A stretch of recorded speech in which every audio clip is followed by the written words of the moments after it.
semenjak negara Indonesia ini dijajah oleh Belanda sampai masuk ke zaman Orde Lama, Orde Baru, bahkan sampai di era reformasi saat ini, ternyata racun-racun pemikiran demokrasi itu sudah banyak divaksin, diimunisasi ke benak daripada masyarakat kita.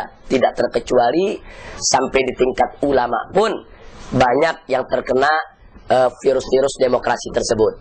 Nah, ini bisa kita maklumi. Yang pertama, ya memang karena yang berkuasa di Indonesia selama ini adalah mereka-mereka yang tidak mengerti tentang Islam, mereka-mereka yang memang menjadi pejuang-pejuang demokrasi, dan mereka-mereka yang punya pola pikir sekuler.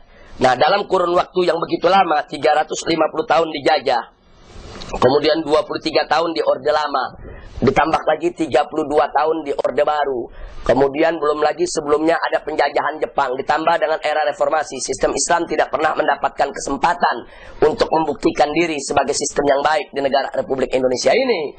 Maka wajar kalau virus-virus tersebut sudah menyebar ke semua lini, sampai banyak ulama-ulama pun akhirnya ikut terkena virus tersebut. Nah, lalu bagaimana cara kita mengikis habis racun-racun yang ada di benak saudara-saudara kita, sampai mereka itu akhirnya mengidolakan demokrasi, mengagungkan demokrasi, dan lupa dengan sistem yang mereka punya sendiri. Maka dalam hal ini jawabnya hanya satu: dakwah harus ditingkatkan. Karena dakwah ini kan bukan hanya ke masyarakat grassroots yang di bawah, sampai kepada ulama-ulama yang lupa diri pun kita juga harus berdakwah kepada mereka.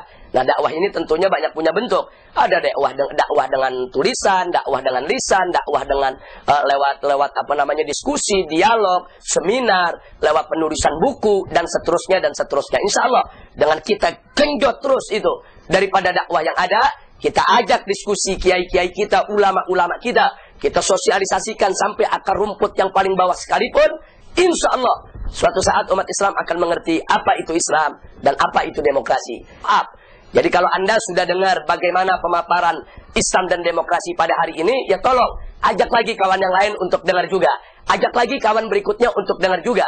Ini merupakan tanggung jawab kita bersama, bagaimana kita sosialisasikan sampai akar rumput yang paling bawah, bahkan sampai para ulama yang ada di atas, semuanya, untuk kita sampaikan dakwah ini. Inilah Islam, inilah demokrasi. Insya Allah mereka yang tidak paham akan jadi paham.